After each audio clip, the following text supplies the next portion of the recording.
কোন পাখি একই বাসায় 100টিরও বেশি ডিম পাড়ে? বলুন তো, আপনি কি জানেন? না জানলে জেনে নিন। নামটি কি এবার গেস করতে পারছেন? জানলে অবাক হবেন। এই যে পাখি, কিন্তু আপনি যে নামটি ভাবছেন সেটি নয়। সাধারণ জ্ঞান প্রতি মুহূর্তে নতুন নতুন করে আমাদের জ্ঞানের পরিধি বাড়িয়ে দেয়। আর এই জ্ঞানের পড়তে পড়তে রয়েছে চমক। কখনো খাবার দাবার, তো কখনো জ্ঞান বিজ্ঞান, ইতিহাস, ভূগোল থেকে প্রকৃতি। আমাদের চারিপাশের অদ্ভুত সব অলৌকিক ঘটনা নিয়ে নতুন নতুন তথ্য তুলে দেয় এই জেনারেল নলেজ বা জিকে। বৈচিত্র্যে ভরপুর এই পৃথিবী। বিশ্বজুড়ে হাজার হাজার পশু পাখি বাস করে। প্রতিটি প্রাণী ও পাখির নিজস্ব স্বতন্ত্র বৈশিষ্ট্য রয়েছে। কিছু প্রাণী একটানা 6 মাস ঘুমায় এবং কিছু প্রাণী কয়েক মাস ধরে ঘুমায় না। এমনই একটি পাখি নিয়ে চলুন জেনে নেওয়া যাক আজব এক তথ্য।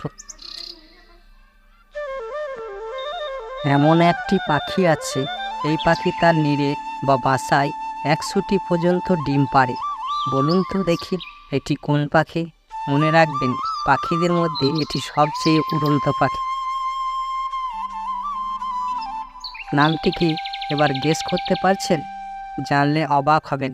এই যে পাখি, কিন্তু আপনি যে নামটি ভাবছেন সেটি নয়। এই অদ্ভুত প্রাকৃতিক পাখিটি হলো উট পাখি। এই পাখি তার বাসায় 100টিরও বেশি ডিম পাড়ে। আরও অবাক কাণ্ড হলো, এই ডিমের মধ্যে প্রতিটি ডিম প্রায় 6 ইঞ্চি লম্বা এবং 15 থেকে 18 ইঞ্চি পরিধি বিশিষ্ট হয়ে থাকে। উট পাখি দুর্দান্ত সব গুণের ক্ষমতা বিশিষ্ট একটি পাখি, যার প্রতিটি গুণ বেশ বিস্ময়কর। এই পাখিটি খুব দ্রুত দৌড়তে সক্ষম। এছাড়াও এটি বিশ্বের বৃহত্তম পাখি।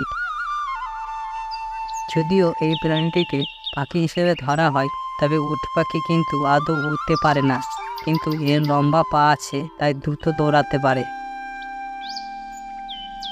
অনেকে বিশ্বাস করে যে উট পাখিরা বিপদ টের পেলে তাদের মাথা মাটিতে ঢুকিয়ে দেয়, কিন্তু প্রাণীবিদরা বলছেন এটি সম্পূর্ণ ভুল। কিন্তু যেহেতু মানুষ বা দেখে তাই বলে, তাহলে উট পাখি মাটিতে মাথা পুঁতে দেয়, এই ধারণাটি কিভাবে মিথ্যা? বিশেষজ্ঞরা বলছেন এর একটি কারণ রয়েছে। কথিত আছে যে উট পাখির দেহ তার মাথার চেয়ে বড়, তাই এটিকে দূর থেকে মাথা লুকোচ্ছে এমনটা দেখে মনে হয়। প্রাণীবিদরা আরও বলেন এই বিভ্রান্তির কারণ এই পাখিটির মাথা মাটির রঙের সঙ্গে সাদৃশ্যপূর্ণ। অস্বীকৃতি। আমাদের এই প্রতিবেদনটি শুধুমাত্র তথ্য প্রদানের জন্য। সামাজিক মাধ্যম ও নানা ওয়েবসাইটের পাওয়া তথ্য থেকে এই জ্ঞান নেওয়া হয়েছে।